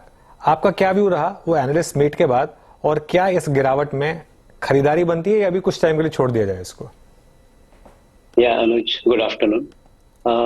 मैंने एचडीएफसी एनालिस्ट की मीट आई थिंक पार्टिसिपेट किया है, and I think I have already understood the subject कि एक तरफ आई थिंक बैंक को because of the combined books थोड़े बहुत प्रोविजन करने पड़ेंगे, उसके अंदर शायद because of the combined books of asset books, I think यहाँ पे जो स्टैट्यूटरी रिक्वायरमेंट के हिसाब से सर्टेन प्रोविजन आते हैं तो डेफिनेटली लेने पड़ते हैं। दूसरी तरफ देखें तो उसका नीम के अंदर थोड़ा सा प्रेशर आ सकता है, ज्यादा नहीं, बट ये दोनों चीज को मैं एक दूसरी तरह से दिखता हूँ कि on the other side the credit growth is picking up, and credit growth is picking up very smartly. HDFC bank के अंदर आप देखें तो रिटेल क्रेडिट का ग्रोथ अच्छा है, हाउसिंग फाइनेंस, मॉर्गेज फाइनेंस का क्रेडिट ग्रोथ करीबन 20% के आसपास है, जो रिटेल का 20% के ऊपर है। कॉर्पोरेट लैंडिंग बुक है, इसके अंदर भी करीबन 18% के ऊपर क्रेडिट ग्रोथ आ रहा है। So, and even priority sector is also there. So, all in all put together, I think the bank's lending book is remaining extremely robust and at the same time quite balanced. मेरा ऐसा मानना है कि I think because of the higher volume getting produced, I think whatever the little bit of impact on NIM that we are basically talking about is not going to be lived, is going to be short-lived, not I think majorly. And as a result of which, I think this is an opportunity which is coming for investors. मैं हमेशा मानता हूँ कि जब भी बड़ी company के अंदर कोई भी कारण से प्राइस के अंदर एक रुकावट आती है अथवा कोई कारण से प्रेशर बनता है, उनके फंडामेंटल्स चेंज नहीं होते हैं तब तक ये अपॉर्चुनिटी के हिसाब से कन्वर्ट कर देना चाहिए इन्वेस्टर को। I would think that I think those who are having patience to stay invested in this company for 2 to 3 years, जहाँ पे हम देखने जा रहे हैं कि I think size of the book is getting doubled from what it is currently. मेरा ऐसा मानना है कि I think those investors will make lot of money out of this particular business. Those who are trading for short term, I think they may probably take a decision as it suits them. But मैं ऐसा समझता हूँ कि investor के लिए कोई चिंता का विषय नहीं है। On the contrary, price correction is a good buy opportunity to buy and sit tight thereafter. Okay, तो ये एक लॉन्ग टर्म बाय के लिए एक अच्छा मौका आपको एचडीएफसी बैंक से में मिल रहा है और उस मौके को चूकना नहीं है। Deven, good afternoon. ये बजाज फाइनेंस पर आपकी क्या राय रहेगी? कंपनी ऑफ कोर्स और फंड रेज कर रही है और लार्जली कंपनी ऐसा बड़ा फंड रेज तभी करती है जब उनको कैपिटल की जरूरत हो, और इस समय हम फेस्टिव सीजन से ठीक पहले देख रहे हैं वो फंड रेज होता हुआ। क्या पोटेंशियल है इधर और बिजनेस को के ग्रो होने का? क्योंकि बीच में वो चर्चा भी की थी हमने कई दफा कि जो फाइनेंशियल आने के बाद बड़ा चैलेंजर जियो बजाज फाइनेंस के लिए उभर कर आएगा। इस समय आपका स्टांस क्या रहेगा इस स्टॉक पर? Good afternoon Harshada. Well, I think Bajaj finance का पिछले कई सालों का एक ट्रैक रिकॉर्ड को निकाल के देखिए, जब भी प्राइस टू बुक वैल्यू 6.5 के आसपास आता है, तभी this company is definitely I think diluting the stake, raise money. And ये फाइनेंस कंपनी का एक टिपिकल नेचर है, उनका रॉ मटेरियल ही पैसा है। अगर आपको ग्रोथ 30% के माध्यम से आगे बढ़ाना है, रेट ऑफ ग्रोथ 30% के हिसाब से आपको आगे बढ़ाना है, तो डेफिनेटली जब भी वैल्यूएशन सुधरते हैं तभी वो समय पे ऊपर आपको एक मार्केट में से फंड रेज करने की एक अच्छी अपॉर्चुनिटी मिलती है। I think this company has been consistently doing this particular activity and successfully doing it so. मैं ऐसा समझता हूँ कि even if I think they are diluting this particular stake by way of placing shares at current valuations or maybe slightly higher price, मैं ऐसा समझता हूँ कि I think this is going to be a boon for the company. And you rightly pointed out कि economy के अंदर जब भी क्रेडिट का ग्रोथ बढ़ता है एंड दूसरे प्लेयर्स आते हैं, at that point of time, I think your balance sheet has to be very strong. Your liability side has to be very properly managed so that I think you can lend it properly during the given situation. Retail credit का growth जो है वो मेरे ख्याल से systematically बढ़ के आएगा, क्योंकि हम एक पीरियड से देख रहे हैं कि इकोनॉमी की साइज जो है वो $3.5 ट्रिलियन से बढ़ के करीबन $12 ट्रिलियन 2035 तक बनने जा रही है। So obviously, I think the retail credit would be in more demand because of higher amount of inflow of funds in the hands of consumer for spending. So मैं ऐसा समझता हूँ कि I think this particular company is going to take the maximum opportunity given this situation. Also, the fact that they've been systematically building the digital framework for themselves, so that the processing of the loan becomes faster, management of the liability becomes efficient, and at the same time disbursal money I think can be done in a quick succession, so that I think the growth is maintained under each of the verticals. Currently उनकी जो subsidiary है housing finance की, that subsidiary is also growing I think at a rapid speed because of I think higher amount of credit offtake in the housing finance. So all these verticals under which they are operating, and I think along with housing finance, I believe that I think the company is very well positioned, and that is where they are probably diluting to generate equity in their, generate I think cash in the balance sheet for further lending. Deven, ये autos में दो stocks में बहुत शानदार momentum रहे हैं, मारुति और Escorts. यहाँ क्या भी होगा आपका?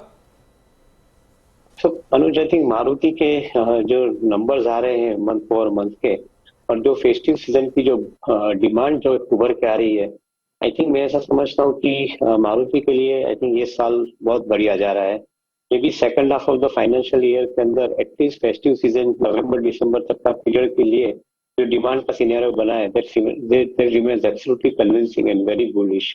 मैं ऐसा समझता हूँ कि जैसे कंज्यूमर के पास ज्यादा फंड आते हैं, I think they are going to be spending more towards newer model, and Maruti is systematically enhancing the portfolio from a low cost portfolio to I think a mid-sized to higher range of portfolio of products in the passenger vehicle.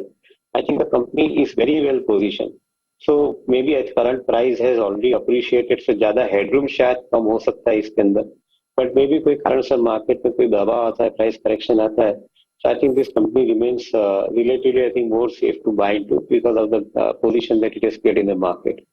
Escort Kubota का भी I think a similar situation है, with good monsoon, higher amount of cropping season, better demand going forward, and whatever the correction in the balance sheet had to take place, they have completed that part of it. So maybe I think in this good year, they should be reflecting better onto the numbers for the tractors and farm equipment. One would remain positive. Of course, I think the stock prices have also moved up in line of this expectation. But any correction in the price once again would be meaningful opportunity to buy into the portfolio. चलिए, मौका यहाँ पर तेजी का बनता दिखाई देगा। Deven, consumption theme, Tata consumer, Trent जैसे काउंटर्स, टाइटन जैसे स्टॉक्स, क्या मौका है यहाँ पर पोजीशंस अब और बढ़ाने का? सॉरी हर्षद, आपका थोड़ा वॉइस बीच में ब्रेक हो गया था, can you repeat it please? Consumption theme पर मैं आपकी राय लेना चाह रही हूं, क्योंकि वो बजाज फाइनेंस के चर्चा में आप वही मेंशन कर रहे थे कि कंज्यूमर डिमांड अच्छी खासी रहेगी लोन्स की, लेकिन फिर क्या टाटा कंज्यूमर, ट्रेंट जैसे ट्रेड्स, टाइटन जैसे ट्रेड्स पर भी ध्यान देना चाहिए? I think the growth is definitely convincing, let me put it this way. Tata consumer की जैसे आपने बात की है, I think food vertical remains absolutely very convincing growth story, और मैं ऐसा समझता हूँ कि I think going forward the numbers I think would remain much more convincing and smarter. At the same time जो हम देखने जा रहे हैं दो चीज के अंदर एक बदलाव, एक तो सबसे पहले कंज्यूमर का स्पेंडिंग कैपेसिटी बढ़ने के साथ में premiumization of product is happening in each of the verticals in this particular space. तो मैं ऐसा समझता हूँ this is basically working to the advantage of the company, because premiumization results into higher amount of revenue of course, but at the same time better profits and the profitability for the company। दूसरी तरफ देखें तो I think उन्होंने जो हिसाब से अच्छी तरीके इन्फ्लेशन प्रेशर के साथ में भी कॉस्ट मैनेजमेंट की है, that itself I think is suggesting a good amount of I think progress that most of the FMCG companies have made, including HUL, Nestle, and even Tata Consumer। In my viewpoint, I think this particular growth is likely to sustain and likely to grow smartly. Maybe that is the reason for which I think many of these consumer-facing companies are likely to perform better in coming period। Correction in price definitely is always welcome, but जहाँ तक मैं समझता हूँ most of these FMCG companies, particularly I think the consumer discretionary spending का जिसको advantage मिलता है, they are immediately not coming down on the pricing front। So market के अंदर आपको प्राइस अपॉर्चुनिटी की राह देखनी पड़ती है, and I think that is what I think should apply to one company like Tata Consumer। I would remain distinctly positive, though not major correction in the price, but small correction in the price would also welcome to add further into the portfolio। Okay Deven, delta Corp जैसे कंपनियों पर अब क्या view बन रहा है? जिस तरीके से एकदम से इशू आया जीएसटी का रेट्रोस्पेक्टिव इफेक्ट से और सीधा 20% स्टॉक नीचे, यहाँ पर कोई व्यू आपका? मैंने शायद डेल्टा के ऊपर देखा नहीं अनुज, तो आई think would not be knowing. नहीं बिल्कुल फेयर इनफ। तो कुछ और बड़े स्टॉक्स की बात करते हैं। पीएसयू बैंकों में एक अच्छा मोमेंटम है इस समय देवेन, यहाँ पर क्या आपको लग रहा है कि अभी भी रिस्क रिवॉर्ड फेवर में है? तो आई थिंक मेरा एक व्यू ऐसा बनता है कि जो बैलेंस शीट की साइज बड़ी हो तो उसके लिए आपको एक एडवांटेज मिलेगा। जैसे एसबीआई है, बैंक ऑफ बड़ौदा है, बीओबी है, उसके अंदर आपको शायद एक एडवांटेज अच्छा मिलेगा, बिकॉज जो हिसाब से क्रेडिट की ऑफटेक बढ़ रही है उसके अंदर आपकी बैलेंस शीट आपको सपोर्ट करती है। जो आर्ग्यूमेंट हमने बजाज फाइनेंस के लिए थोड़े टाइम पहले डिस्कस किया, similar argument holds true for many of this banks. So those companies which are having a reasonably good size balance sheet, they will be able to take the advantage of this particular situation of higher credit growth। जो mid tier PSU banks है, जो छोटी PSU banks है, उनके लिए समय थोड़ा better रहेगा compare to previous periods. But मैं नहीं मानता हूँ कि बैलेंस शीट साइज कम होती है तो उसको आपको ज्यादा कुछ इसमें ज्यादा बदलाव कर पाओगे। Of course they have corrected their balance sheet. I think non performing asset situation is over, capitalization has taken place, and I think going forward they would be in a better position because of the growth in the economy। But I would still consider that in this finance space, I think you will have to look at companies which are big because they will get bigger faster। That is where probably I would stay with some of the larger PSBs like SBI and BOB vis-a-vis the mid-tier and the small PSBs। Deven, सरकारी कंपनियों पर आपकी क्या राय रहेगी? बैंकों में I understand PNB and the likes आपको पसंद है, बैंक ऑफ बड़ौदा पसंद है, लेकिन बाकी पीएसयू बास्केट में आप देखिए किस तरह से आज आईआरसीटीसी में तेजी देखने को मिली। Coal India has been a very large performer, power grid, NTPC, NHPC ने अपडेट दिया कि 321 करोड़ का डिविडेंड इन्होंने सरकार को सौंपा है। तो यहाँ पर काफी एक्शन देखने को मिला है। इसमें से क्या रखना चाहिए और क्या कहां से अब मुनाफा वसूलना शुरू करें? $1 million question Harshada. I think मैं सही में बताऊं, क्योंकि ये जो पब्लिक सेक्टर अंडरटेकिंग की कंपनी का जो कारोबार है, वो कारोबार की क्वालिटी के लिए हमें कोई संदेह नहीं है। I think we don't question the merits of the business of the companies this companies are operating. The major challenge in the past has been that these companies have been inconsistent performers। I think they would have some performance and they would slip on the performance in subsequent period। ये जो confidence इसलिए कम आता है ये कंपनियों के अंदर, उसका रीजन ये है कि वहां पर मैनेजमेंट का बदलाव बहुत फ्रीक्वेंट होता है। And those people who know the business, I think they are out of to some other portfolio, and those who do not know the business, they will come and assume the portfolio. तो ये एक थोड़ा challenge public sector companies के लिए काफी समय से हमने पास में देखा है।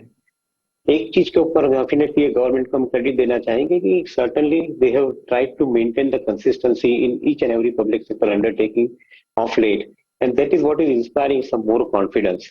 Many of the PSUs are available at a discounted valuation to a certain extent now because the price appreciation has taken place in many cases. But जहाँ जहाँ पे आपको एक अपॉर्चुनिटी अच्छी मिलती है, जहाँ पे कंपनीज कंसिस्टेंट परफॉर्मेंस लेके आती है, वहाँ पे आपको शायद इन्वेस्ट करना जरूरी बनता है. Likes of BHEL, likes of NTPC and Coal India, of course, I think though they will have limited volume growth to talk about, but still, I think if they sustain the level of growth that they have produced in recent past, then according to me, I think this company should be held on to in the portfolio. Okay Deven भाई, बहुत बहुत शुक्रिया आज हमसे जुड़ने के लिए और हमसे बात करने के लिए. चलिए एक काम करते हैं, आप कल की तैयारी करते हैं, BTST ट्रेस लेते हैं और फिर यतिन को जोड़ेंगे डीलिंग रूम चेक के लिए. काबा सर बताइए आपकी ट्रेड BTST या STBT? BTST स्टॉक रहेगा अपोलो हॉस्पिटल, ट्रेड कर रहा है 5097 पर, स्टॉप होगा 5050, टारगेट 5200 के नजर आते हैं. Yes, Apollo hospital structure positive है और साइडवेज जोन के बाद आज एक अच्छा मूव मिला है अपोलो हॉस्पिटल. 5200 की तरफ बढ़ता हुआ अपोलो हॉस्पिटल बाय कॉल. मानस आपका ट्रेड? हर्षदा जी, जुबिलेंट फूड में खरीदारी करेंगे क्योंकि यहाँ पर 20 डे मूविंग एवरेज के आसपास ही स्टॉक ने सपोर्ट लिया है, तो और रिकवरी देखने को मिली है. ब्रेकआउट इंटरडे चार्ट पे आपको क्लियरली दिख रहा है, तो इसके फ्यूचर में आप खरीदारी कर सकते हैं. 541 के आसपास के भाव चल रहे हैं, 534 के स्टॉप लॉस से खरीदारी करेंगे और 555 के टारगेट जुबिलेंट फूड के फ्यूचर में सेट करेंगे. ओके, जुबिलेंट फूड ये हो गई मानस की पिक. शिल्पा जी आप क्या पिक कर रही हैं? जी मेरा भी BTST रहेगा PEL में. पिरामल यहाँ पे फ्यूचर्स में 1065 पे ट्रेड कर रहा है. It is approaching 1085 to 1100 zones. किसी को ऑप्शंस में करना है तो आप नेक्स्ट सीरीज अक्टूबर सीरीज के 1100 के कॉल ऑप्शन में भी ट्रेड ले सकते हैं. 32 रुपीज के अराउंड चल रहा है. 25 का स्टॉप लॉस मेंटेन कीजिए, ये आपको 49 से 55 के बीच में भी टारगेट देख सकता है. ओके, तो PEL में एक मौका तेजी का. राजेश सासपुते आपका ट्रेड? एस्कॉर्ट्स में बाय करके जाऊंगा. एस्कॉर्ट्स का ब्रेकआउट अच्छा मिला है, ओवरऑल स्ट्रक्चर भी बढ़िया है. मेरे हिसाब से BTST के लिए परफेक्ट होगा. 3220 3220 का स्टॉप लॉस रहेगा फ्यूचर में और सामने टारगेट करेंगे हम इसको करीबन 3300 जहां पे कॉल राइटर खड़े. तो करंट लेवल से आप कह सकते हैं कि 50-60 पॉइंट का मूव एस्कॉर्ट्स में मिलना चाहिए. ओके, पालवे जी आप क्या ट्रेड कैरी करेंगे कल के लिए? मुझे कोल इंडिया पे फोकस है. स्टॉक में जिस तरीके से क्लोजिंग आज हो रही है, एक फ्लैट पैटर्न का ब्रेकआउट यहाँ पे आते हुए दिख रहा है. हमें लगता है यहाँ पे मोमेंटम एक्सटेंड होते हुए दिखेगा. कोल इंडिया पे हमारे टारगेट जो हमें लगता है आ सकते हैं वो 296 298 की तरफ आते हुए दिख सकते हैं. स्टॉप लॉस रखेंगे फ्यूचर में 283 के आसपास. के कोल इंडिया. चलिए ये इस समय की ट्रेड सारी पूरी हुई. अब एक काम करते हैं, यतिन के पास चलते हैं और डीलिंग रूम फीडबैक ले लेते हैं. Yatin good afternoon. Good afternoon. दो स्टॉक्स जो आज फोकस में है, सबसे पहले पावर ग्रिड, और गुरुवार को आपको CPSE ETF की रीबैलेंसिंग होती हुई दिखाई पड़ेगी, जहां पावर ग्रिड एक ऐसा स्टॉक है जहां वेटेज ऊपर जाने की उम्मीद है मोतीलाल ओसवाल के हिसाब से. और अगर हम बाय फ्लोज की बात करें तो लगभग 500 करोड़ के बाय फ्लोज यहां आएंगे. ऑब्वियसली बहुत सारे क्वांट एनालिस्ट की नोट्स अभी भी आना बाकी हैं, लेकिन ये एक स्टॉक है जहां डीलर्स को लगता है कि खरीदारी करके जाना चाहिए, और एक BTST की सलाह वो डीलर्स अपने क्लाइंट्स को सुझा रहे हैं. ऑब्वियसली ये पावर ग्रिड के अलावा दूसरे भी सरकारी जो कंपनीज हैं इसके ऊपर रीबैलेंसिंग होगी, जिसका विस्तार से हम लोग डिस्कशन करेंगे. हालांकि अगर हम दूसरे स्टॉक्स की बात करें तो बंधन बैंक और बैंकिंग स्टॉक्स में आज बाइंग फ्लोज आपको दिखाई पड़ रहे हैं. डीलर्स के हिसाब से बंधन बैंक फिर से एक बार जो है बाय ऑन डिप्स की रणनीति यहां लेनी चाहिए. शायद 2-4 दिनों में यहां अच्छा अपमूव आना चाहिए, और इसीलिए डीलर्स पोजिशनली बंधन बैंक के शेयर में भी खरीदारी करवा रहे हैं. उनको लगता है स्टॉक में 4 से 5% की अपसाइड शॉर्ट टर्म में आनी चाहिए, और यहां काफी सारे अच्छे HNIs का बाय फ्लो दिखाई पड़ रहा है. तो अच्छी खरीदारी बंधन बैंक में ये डीलर्स की तरफ से अपेक्षा है, और वो स्टॉक तेजी में वैसे भी है. इसके अलावा कुछ और काउंटर्स की हम बात कर लेंगे जहां पर एक मोमेंटम देखने को मिला है. एक तो बलरामपुर चीनी जो हम पहले मेंशन कर चुके हैं उसको एक बार रिविजिट कर लेते हैं। 6-6.5% का इजाफा, इधर ओपन इंटरेस्ट एडिशन अब 5% तक का बढ़ चुका है। रैमको सीमेंट जो कुछ देर पहले हम मेंशन कर रहे थे, तेजी का ट्रेड ये बना है। ट्रेंट, IRCTC, ये सारे स्टॉक्स जमकर चले हैं आज। और एक बार फटाफट से नजर PNB पर डाल ली जाए। वैसे मेंशन तो किया था यहाँ पर देवेंद्र ने कि अपॉर्चुनिटी है, लेकिन मानस अगर ट्रेड लेना है क्या 80 के आसपास नया ट्रेड लिया जा सकता है क्या? 3% का इजाफा, ओपन इंटरेस्ट एडिशन यानी 8-9% का। बिल्कुल लिया जा सकता है। देखिए ये फ्लैग पैटर्न का ब्रेकआउट है जिसके टारगेट 87 रुपीज के आते हैं, तो 7 रुपए का आपको करंट लेवल से देखने को मिल सकता है। इसलिए फ्यूचर की मैं रिकमेंडेशन नहीं देता, लेकिन ऑप्शन में आप जरूर ट्रेड कर सकते हैं। अक्टूबर मंथ का 80 वाला कॉल ऑप्शन 4 रुपए पैसे का ट्रेड हो रहा है, वहां पर आप 2 रुपए 90 पैसे के स्टॉप लॉस से खरीदारी करिए। आई थिंक इस ऑप्शन में आपको 8 से 10 रुपए तक के टारगेट देखने को मिल सकते हैं। तो 80 वाला कॉल ऑप्शन अक्टूबर मंथ का PNB का लिया जा सकता है। ओके, तो यहाँ पर एक्शन जोर पकड़ता हुआ 80 का अक्टूबर वाला कॉल लेना है। इस सीरीज में ट्रेड अवॉइड ही करेंगे आप। श्रीराम फाइनेंस पर क्या राय होगी आपकी पालविया साहब, क्योंकि ये भी एक मोमेंटम ट्रेड बन गया है। तो बिल्कुल हर्षदा जी, यहाँ पे भी अच्छा मोमेंटम है और हमें लगता है ये स्टॉक को BTST किया जा सकता है। स्टॉक में जिस तरीके से अब एक नैरो कंसोलिडेशन रेंज का ब्रेकआउट, ऑलमोस्ट 5 दिन के एक नैरो रेंज में स्टॉक ट्रेवल करा था, अब यहाँ पे ब्रेकआउट आते हुए दिख रहा है। हमें लग रहा है कि यहाँ पे मोमेंटम एक्सटेंड होते हुए दिखेगा। कल के सेशन में 1970 1990 तक की अपसाइड यहाँ पे आते हुए दिख सकती है, तो पोजीशन कैरी करें। स्टॉप लॉस यहाँ पे रखता होगा 1925 के आसपास। ओके, तो देखिए कई सारे ऐसे आपको ट्रेड्स दिखाई देंगे जहां पर एक अच्छा खासा मूव देखने को मिला है। आप L&T ध्यान दीजिए, 0.5% नीचे दिखेगा आपको, लेकिन यहाँ पर भी करीब 0.42% तक का इजाफा देखने को मिला है। ऐसे कई काउंटर्स हैं जो अपनी चाल को सुधार रहे हैं।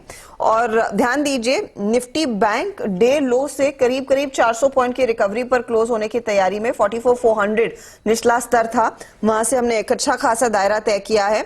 और निफ्टी भी भले ही फ्लैट है लेकिन एक पॉजिटिव जोन में आया और करीब 80 पॉइंट रिकवरी डे लो से। अनुज, फिर फाइनल वर्ड क्या बनेगा, क्योंकि एक पॉजिटिव टेरिटरी में ही क्लोज एंड निफ्टी बैंक तो तेजी में है ही, लेकिन पूरी आतिशबाजी मिड कैप्स में भी। बिल्कुल हर्षदा, देखिए निफ्टी में आज जो हमने सुबह मेंशन किया था 19611 था इंपॉर्टेंट लेवल वॉच आउट करने का, हमने डिफेंड कर लिया उसको 19601 और 19611। अब देखिए एग्जैक्ट डॉट तो कोई नहीं बता पाएगा, लेकिन वो चार्ट के हिसाब से 19611 इंपॉर्टेंट था, उसको डिफेंड किया आज हमने। ये बहुत क्रूशियल है। अब मंदी आपकी होगी अगर आप 19601 ब्रीच करेंगे इंट्राडे में, बहुत सिंपल है, उसके नीचे ही मंदी है।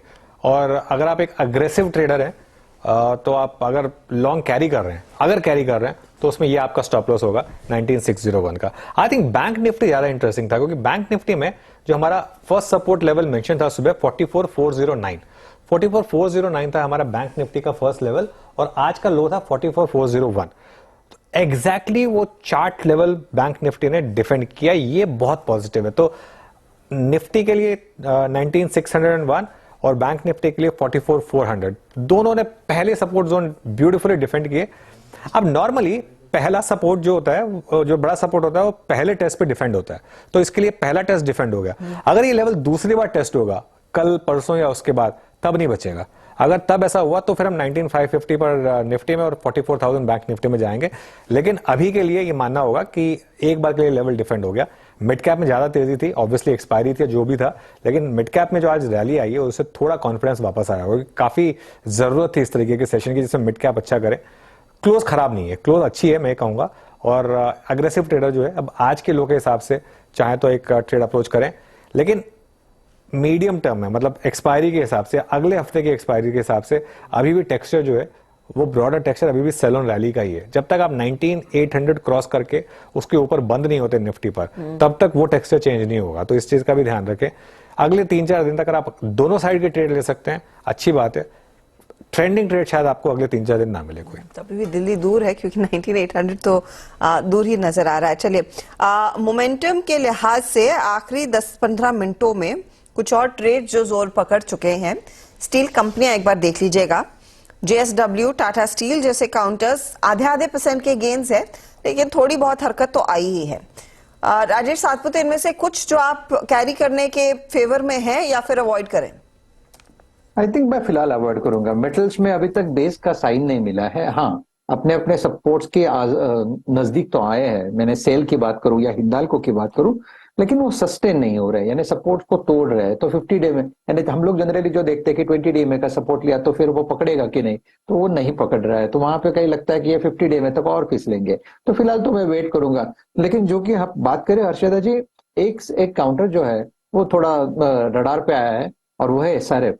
लुक एट एसआरएफ का चार्ट बेहद वीक है। मुझे लगता है अगर यहाँ पे पोजीशन बनानी है तो अपॉर्चुनिटी शॉर्ट साइड वालों को हो। 2270 का स्टॉप लॉस होगा, और मेरे हिसाब से इसका जो इमीडिएट सपोर्ट बनता है हर्षदा जी, वो करीबन 2150 का है। तो सेल का जो सिग्नल हमें परसों मिला था, वहां पे कंटिन्यूएशन सेलिंग आ रही है। तो SRF is a weak counter. SRF is a weak counter. By the way, Tata consumer life time high पर, और 900 बहुत, इनफैक्ट 900 हिट किया इसने आज पहली बार अपनी लाइफ में। 900 का लेवल हिट किया टाटा कंज्यूमर ने, और शानदार मोमेंटम के साथ ये स्टॉक क्लोज हो रहा है। शिल्पा जी, कोई व्यू आपका इस पर, टाटा कंज्यूमर पर?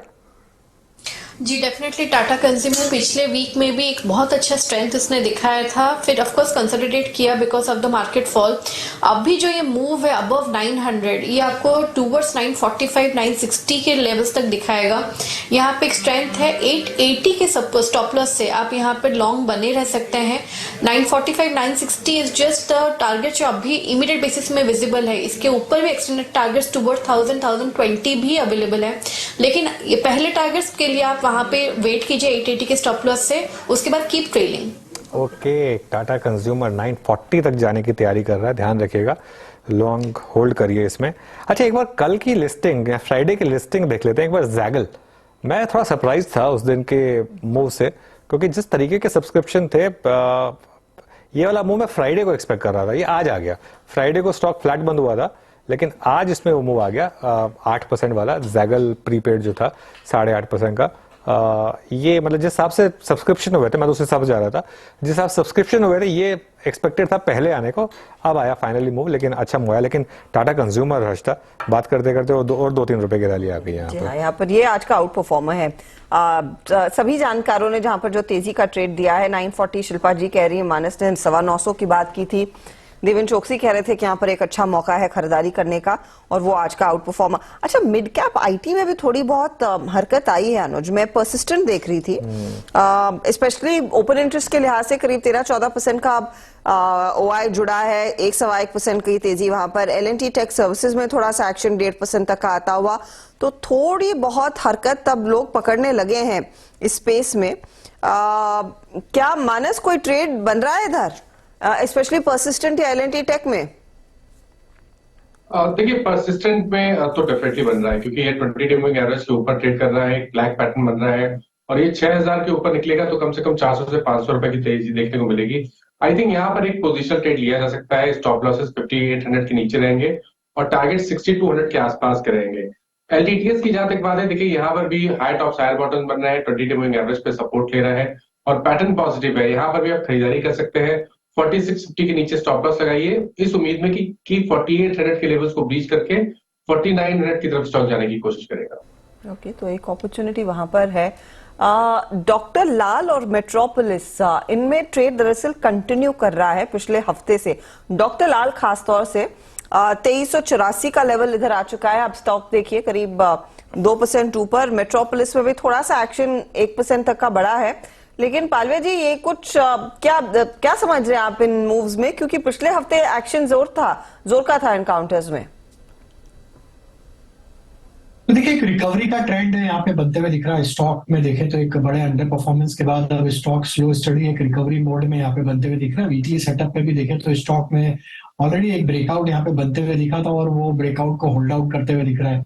हमें लगता है यहाँ पे 23, 25, 23, 35 ये इंपॉर्टेंट लेवल है डाउन साइड में। जब तक ये इसके ऊपर बना हुआ है, यहाँ पे देयर इज अ पॉसिबिलिटी कि स्टॉक एक अप मूव यहाँ पे कंटिन्यू करते हुए दिखेगा। 2440 एक इमीडिएट लेवल हमें लगता है वहां तक का मोमेंटम आते हुए दिखेगा। 2440 पे थोड़ा सप्लाई जोन है, अगर ये वो लेवल निकालता है तो हमें लग रहा है कि एक रिवर्सल का ट्रेंड यहाँ पे कंटिन्यू होते हुए दिखेगा और देन बड़ी तेजी भी यहाँ पे आते हुए दिख सकती है। तो अभी यहाँ पे पोजीशन होल्ड की जा सकती है। यहाँ पे एक रिकवरी का ट्रेंड कंटिन्यू है 2440 के अपसाइड के टारगेट के लिए।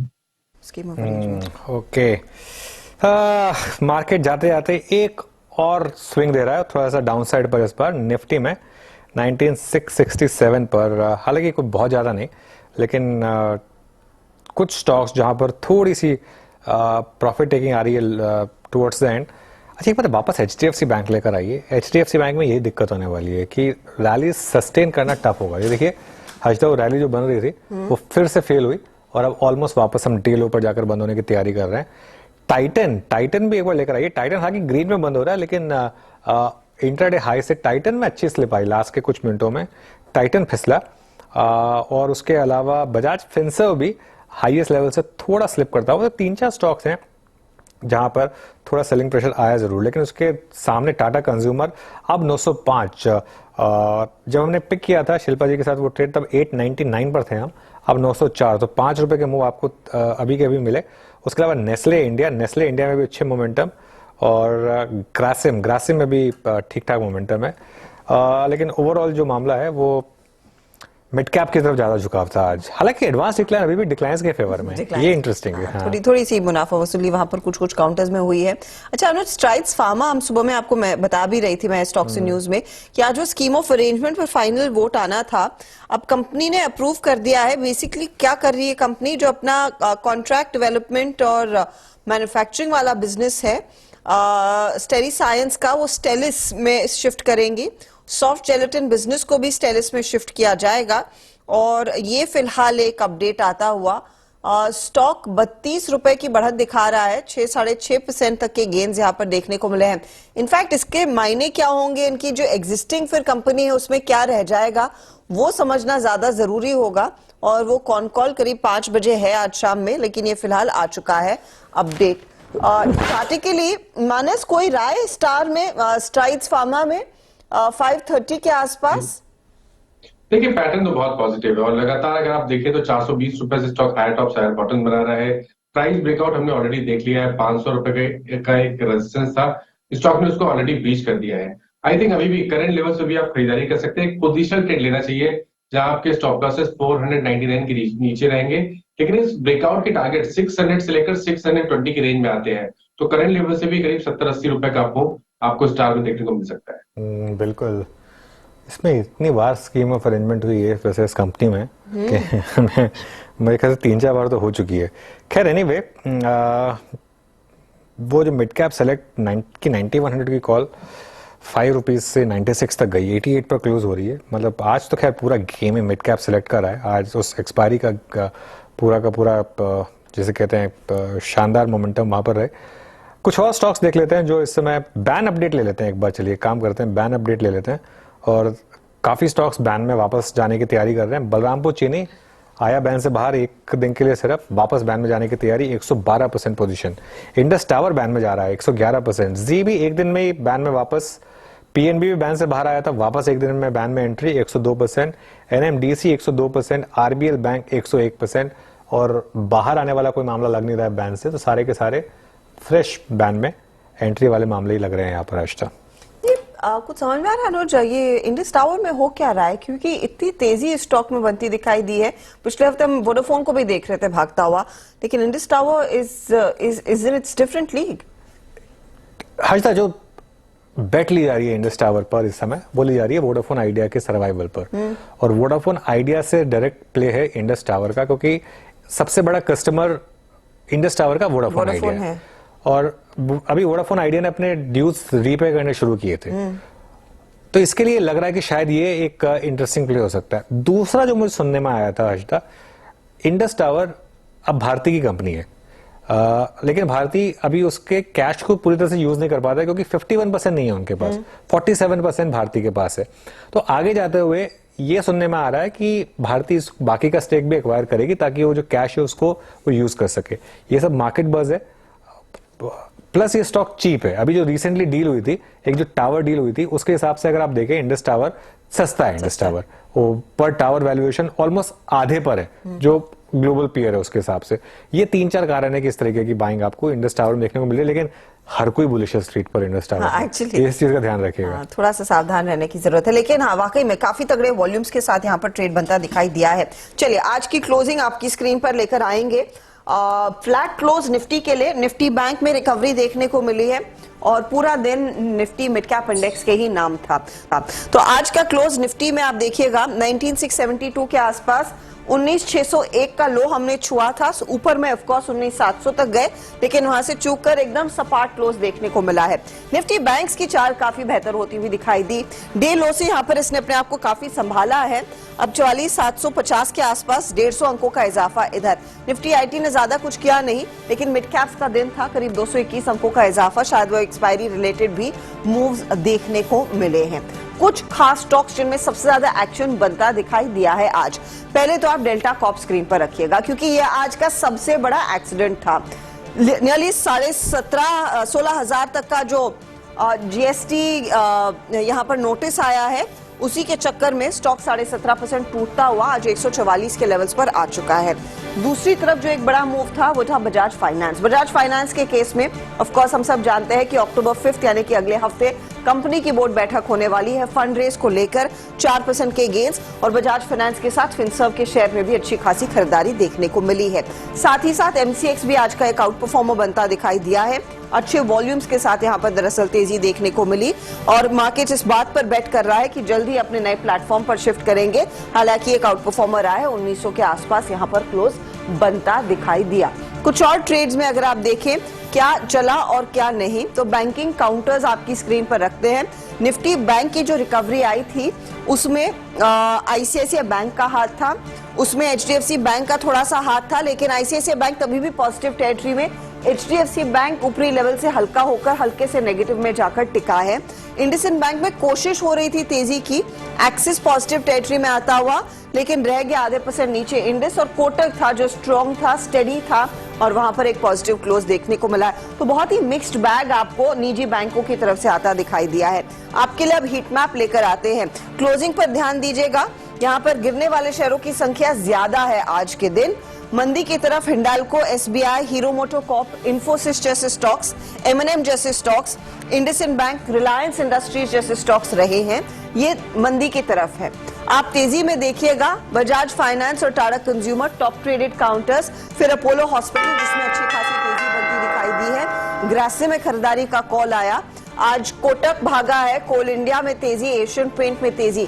जाते जाते थोड़ा सा एक्शन स्टील कंपनियों में देखने को मिला। जेएसडब्ल्यू स्टील, टाटा स्टील, वायदे में जेएसपीएल में खरीदारी बन रही थी, तो यहाँ पर थोड़ी सी हरकत देखने को मिली है। तो कुल मिलाकर ये आपके सामने क्लोज आया है, एकदम फ्लैट क्लोज, लेकिन काफी वॉलेटाइल दिन था आज। 1 पॉइंट की बढ़त पर निफ्टी जाकर टिका है 19,675 के लेवल्स पर। अब देख लेते हैं सीधा सौदा में आशीष और नीरज के बीच जो मुकाबला था, कौन से ट्रेड्स जमे, कहां पर सबसे ज्यादा हरकत और सबसे ज्यादा रिटर्न्स बने हैं।